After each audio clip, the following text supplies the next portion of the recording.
So over the past week, I sold about $12,000 of used gear using every various different method of selling used gear. Craigslist, Facebook Marketplace, GearFocus, and just to friends and other creators. And so I want to share with you kind of my experience of doing that, the easiest ways to sell used gear, how long it takes you to get your money. This isn't going to be a usual review like I've been doing. This is going to be more of talking about the philosophy of used gear in the terms of a creator. Used gear is something that you deal with as a creator, as a filmmaker, as a photographer, as a person who just enjoys cameras and stuff like that. As your own knowledge grows and as your own education in filmmaking or photography improves, you outgrow certain pieces of equipment. This is my A7S III fund. So as a tech reviewer, I review a lot of lights, and if you've been subscribed to my channel for any period of time, you know that I preach about that. I love lights. But companies send me stuff, I review it, and that's it. Then I have this light. And in most cases, I'll do my best to integrate whatever I just reviewed into my workflow. But that also sometimes means taking things that are already part of my workflow out of my workflow. And then that piece of equipment is essentially retired from my studio or my workflow. So here I am with a huge pile of equipment that I've reviewed and have no use for, and I have a tiny room to put all this stuff in. So I decided it's time to, I need to get rid of some of the stuff. I have aspirations to, make content around a red Komodo and the new Sony A7S III and compare those to an iPhone and see how close I can get those images to look to each other using good lighting and, kind of educate about good lighting.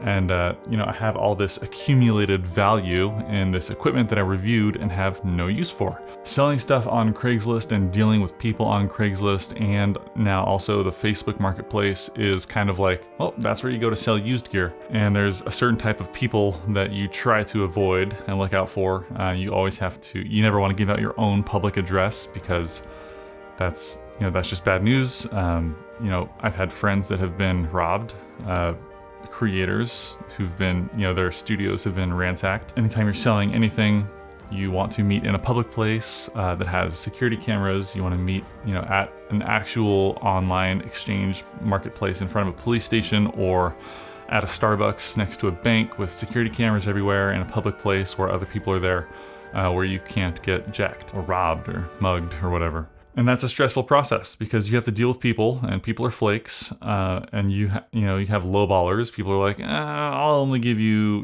half of what you're asking, and they'll do that in person, and then you say no. I sold this much money using those methods, and that's about $4,000. This is what I'm going to buy the A7S III with. The best way to get a lot of hits on selling stuff through Craigslist and Facebook Marketplace, take really good photos with good lighting and all the details. You want to get clean pictures of, if it's lenses, you want to take a picture of all the glass. If it's lights, you want to take a picture of any wear and tear. Be very upfront about it, because the more honest and more visual you can make your postings on those platforms, the more interest and trust that you'll have from people that are going to be making offers. You'll get more legitimate offers and people that are legitimately interested in your equipment. You have to filter out anyone that wants you to ship anything anywhere, because it's 100% a scam, particularly if they say, well, you ship through OfferUp, because they'll just delete their accounts after you ship it. So that's bad news. So if someone contacts you on Craigslist or Facebook Marketplace and tells you to ship something, you just have to burn that and say no. Only meet in person to sell with those methods. Now there's another website, GearFocus, which has been by far the easiest way to sell gear on a used marketplace to strangers or acquaintances, particularly if you're going to be like posting it on Twitter or something. I've used GearFocus to move about $4,500 of used lights and gear, which I've reviewed and had no use for anymore. Very similar to if you're going to be selling it on Craigslist or Facebook Marketplace. You just take a bunch of really good photos, set a really good description, post it for sale. Then you can, one, advertise to your own, just put it out there to anyone that you know or on Twitter or whatever. But two, the way GearFocus works is a little different than Craigslist. When you sell something, there's no negotiation or haggling. It's on a storefront. users like me or anyone else who's looking to buy used gear will see your posting on GearFocus's website, and it's all filtered by categories that are meant for a photographer or a filmmaker. You can sort by digital cinema cameras or continuous point lighting, kind of like B&H Photo, right? You see the posting and a user buys it. That user then pays GearFocus. So they become the escrow of payment. As the seller, I go ship the item because I have the billing address and the shipping address. So if those are different, then that would signal to you, hey, maybe this person stole a credit card. And that also signals to GearFocus that maybe that person stole a credit card. So I spoke to GearFocus, and the owner, he basically looks at every transaction that goes through it, checks to make sure those addresses line up, calls the actual buyer to get a voice confirmation sometimes, and to make sure that it was a legitimate purchase, to make sure it wasn't fraud. He finds fraud when it happens and tells the seller, don't ship this item, or if it's already been shipped and it's too late, then just, he calls them and tells them to, hey, call UPS or whatever, cancel the shipment, return shipment, because he's constantly spotting the fraud. Like, you're not going to get that with, any other platform. Buyer buys the item, pays GearFocus, seller ships the item, and then when the seller ships it, they put in the tracking numbers. So all three parties, the seller, the buyer, and GearFocus, see the tracking numbers, and they can do their own, due diligence as it's being shipped. And then once the item arrives to the buyer and it's been shipped and marked as delivered and everything is good to go, then GearFocus will release payment to the seller.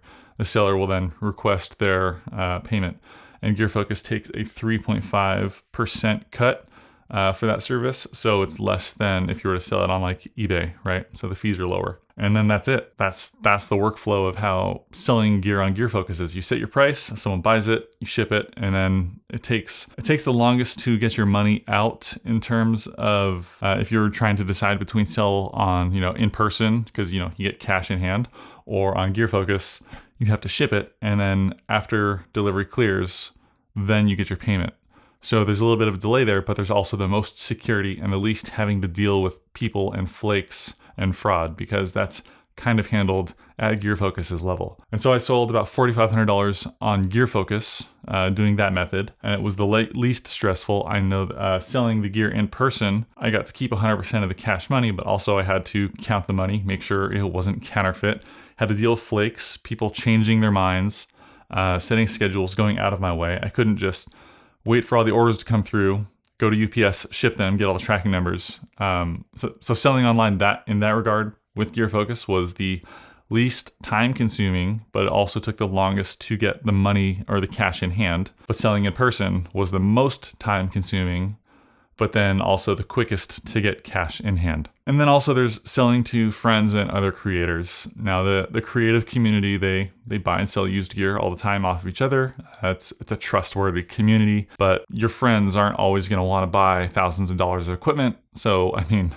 that's a very limited opportunity. I don't know. I think that's my favorite way to sell gear is to other creators, people that I trust and people that trust me. And I know that the gear that I'm giving them is well taken care of. I know that they're honest and they're not trying to con me or anything. That's a very limited audience, That's the immediate people who and who you've already become friends with and who are local generally. You can ship it too, but if I need to sell used gear and I don't want to deal with people, my go-to is GearFocus. I like that I can put it on GearFocus and on Craigslist at the same time, because generally I want to cast the widest net if I want to sell something the fastest. And if someone makes an offer on Craigslist, then I can just disable the posting in GearFocus, and then if that person backs out, then I can go re-enable the posting in GearFocus immediately. And there's no time period, there's no cost to post anything on GearFocus. So those are kind of the ways that I went through over the past week, selling $12,000 of gear to get the gear that I want to create the type of content that I want to create.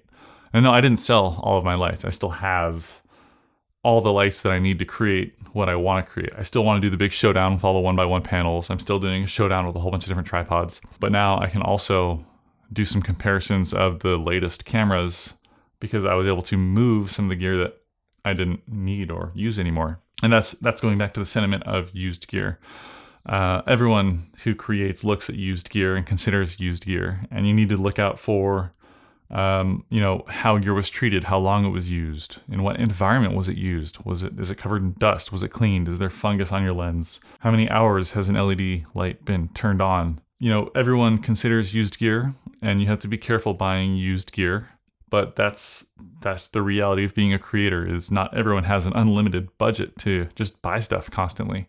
I certainly don't. This microphone that I'm talking into, the MKH416, I bought it used for $700 on Craigslist. I had to drive an hour, and then I had to test the microphone, make sure it worked. I had to check the condition of the microphone, trust that it wasn't gray market. It's not. I took it apart when I got home, and I looked at the circuit board, and I verified that it was a legitimate Sennheiser MKH416. This slider I bought used on GearFocus. It came with the focus module. It's the Rhino Arc II, and I got it for $1,900 shipped, which is $1,000 less than I could buy it new. And I did have one on order, brand new, from B&H Photo, and it was on back order for over a month. And I saw one that was lightly used on GearFocus. I canceled my B&H Photo order, bought the Rhino Arc II order, and it was shipped the next day. And I saved $1,000, and it's in brand new condition. It just turns out it was Sydney's from his filmmaking channel. He does awesome filmmaking content. You should go subscribe to him if you don't know who he is. So I bought his Rhino Arc II on GearFocus, and a lot of creators that I know have started to use GearFocus, myself included. My first aperture light was the Aperture 120T that I bought used on Craigslist because, well, I didn't know about GearFocus yet. But that's it, buying used gear doesn't have to be as hard as it usually is, but used gear, it's an opportunity to save money as long as you buy it from trustworthy people and you know how to do it. Don't ever ship gear if you don't have any type of assurance. GearFocus kind of provides that barrier of investigation to not dealing with people and, insurance. So there we go. Used gear. If you like my channel, make sure you're subscribed. We've got some really interesting stuff coming up. I'll talk to you guys soon.